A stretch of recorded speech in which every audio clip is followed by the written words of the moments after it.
నెల్లూరు జిల్లా కోవూరు నియోజకవర్గం రామతీర్థం పంచాయతీలో త్రాగునీటి సమస్య ఉధృతకు దారితీస్తుంది. పంచాయతీ పైప్ లైన్ నుంచి అనధికారికంగా నీటిని ప్రైవేట్ లేఅవుట్ కు మళ్లిస్తున్నారని స్థానికులు ఆరోపిస్తున్నారు. గ్రామానికి చెందిన మాడ నరేంద్ర జేసీబీ సహాయంతో పంచాయతీ పైప్ లైన్ నుంచి తన లేఅవుట్ కు నీటిని సరఫరా చేసుకునే ప్రయత్నం చేయడంతో గ్రామస్తులు అడ్డుకున్నారు.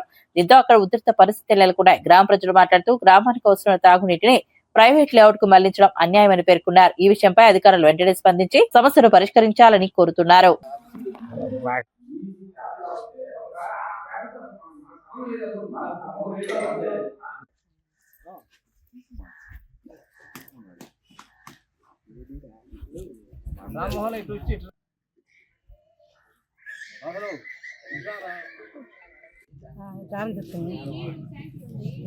కొత్తూరు నేను అడిగాడు వచ్చి ఒక అబ్బాయిని వాళ్ళ కొడుకుని అడిగాను, ఈ తొవ్వి అబ్బాయిని ఏంది ఇక్కడ తవ్వుతున్నారు అబ్బాయ, మీ గొంతులో దూకోవచ్చు అంటే మీ నాయింది మా నాయింది కాదు, మీ దుడ్లో నుంచి తవ్వలేదు, మేము పంచాయతీకి 2,80,000 కట్టాము, ఇంకో కుమ్మరు అచ్చులు పోసుకున్న ఆయన 70,000 కడుతున్నాడు, మీకు సమాధానం చెప్పాల్సినంత అవసరం మాకు లేదు అన్నారు. అదే నేను అడిగింది చెప్తాను, నేను అడిగింది చెప్పిన. తెలుగు కల్లా వాడు ఉంటాడు, మాట్లాడతారు, ఇలాగే కొట్టేస్తారా, ఇట్టే చంపేస్తారా?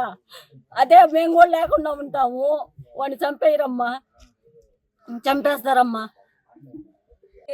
ఎడవలూరు మండలం, నా పేరు అతిరాల రాజమ్మ. ఇక్కడ నీళ్ళ సమస్య, 2 గొంతులకు వచ్చి ఒక మోటార్ వేసుకొని నీళ్లు ఈ 2 గొంతులకి వాడుకుంటున్నాము. ఆ అవతల స్థలము మాడ నరేంద్ర వాళ్ళది ఫ్లాట్, అది దాంట్లోకి వాళ్ళు నీళ్లు తీసుకోవాలని ఫస్ట్ వచ్చారు. ఈ పిల్లలు ఏం చేశారు, ఈ గొంతులో వాళ్ళందరూ ఆపేశారు. ఆపేస్తే వాళ్ళు మేము పంచాయతీ సెక్రటరీకి డబ్బులు కట్టాము, మిమ్మల్ని వేసుకోమన్నారు అని చెప్పారు. పంచాయతీ సెక్రటరీకి ఫోన్ చేశాము.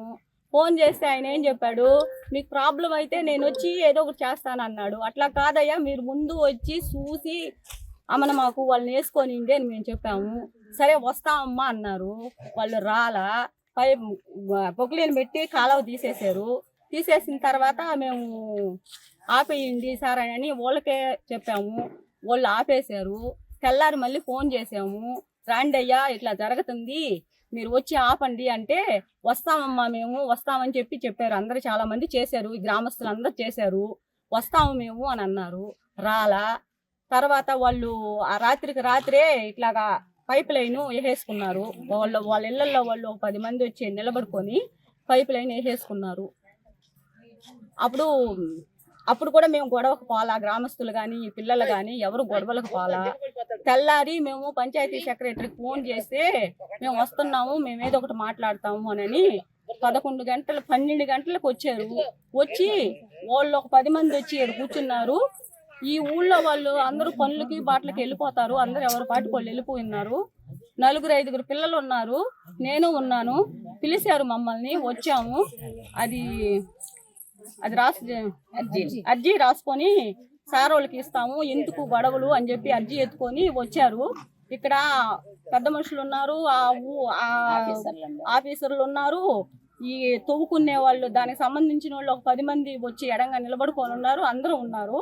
మేమైతే 4 వచ్చాము, వచ్చి ఇచ్చారు పిల్లలు. నేను కూడా ఎడంగా నిలబడుకున్నాను, ఎందుకులే ఆడమనుషులని పిలవనంపించారు. వాళ్ళు పిలవనంపించారు. ఆ కాగితం ఎత్తుకొని వచ్చారు. వచ్చి ఆయన చేతికి ఇచ్చారు, ఎవరు సెక్రటరీ చేతికి ఇచ్చారు. చదువుతున్నాడు సెక్రటరీ ఇది అని. ఈ లోపలే ఆ అబ్బాయి, దీనికి సంబంధించిన అబ్బాయి, పెద్ద అబ్బాయి వచ్చి ఏంద్రా ఇట్లా రాస్తారంట నా కొడకల్లారా అని చెప్పి అబ్బాయి సొక్కా పట్టుకున్నాడు. ఏందన్నా నువ్వు అనేది అని నీ అబ్బాయి అంతే దబ వచ్చేసి వాళ్ళందరూ పైన పడిపోయి, ఎంత బిడ్డ మావాడు ముక్కులో నుంచి నోట్లో నుంచి నెత్తురు వచ్చేటట్టు కొట్టేసి గందరగోళం చేసేసిపోయారు. ఎంతమంది కొట్టారక్క? అంతా 10 మంది ఉన్నారయ్యా.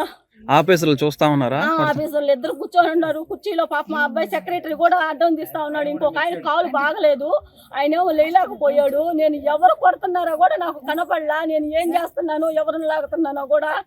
పక్కన చిన్నపాప రాజమ్మని ఒక ఆమె, వాళ్ళ మొగుడు అంతే ఉండింది. మేమేనయ్యా అమ్మ ఉండింది, వచ్చి లాగాము. మా కలింగాల కొన్ని కొమ్ము శుద్ధంగా కొట్టేసి ఆడ పడేసేసి ఎవరు పాటికోళ్ళు వెళ్ళిపోయారు. ఆ బిడ్డని హాస్పిటల్లో చేర్చుకున్నాము. ఆ ముక్కు చూస్తే ప్లాస్టర్ అయిందంట. చదువుకునే బిడ్డ, వాడు డిగ్రీ చదువుతున్నాడు. వాళ్ళకి ఏం లేదు, వాళ్ళ అమ్మ లేదు, వాళ్ళ అమ్మకు బాగలేక హాస్పిటల్లో ఉంది. వాళ్ళ నాన్న పనికి పోయినాడు, పనికి పోయి తెచ్చుకొని తినాలా వాళ్ళు. ఇట్లా చేశారు మమ్మల్ని. ప్రశాంతమ్మ,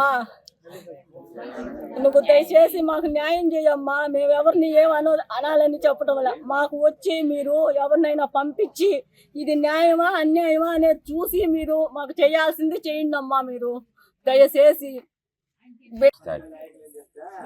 ఎంతమంది ఉన్నారు 10 మంది పైన ఉన్నారు సార్.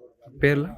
మాడా నరేంద్ర, తాత రమేష్, ఉప్పాల సేనయ్య, కేయా, ఉప్పాల శివకృష్ణ, మాడా సుబ్బయ్య.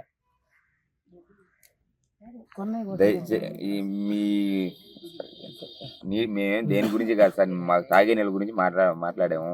దయచేసి ఎమ్మెల్యే గారు దీని మీద గట్టిగా చర్యలు తీసుకోవాలని. వీళ్ళు ఇయే కాదు సార్, ఇంత ముందు కూడా చాలా వీళ్ళ మీద కేసులు ఉన్నాయి. ఓట్లు కానీ కరెక్ట్గా కానీ ప్రవర్తించుంటే ఇంత దూరం వచ్చిండేది కాదు అసలు.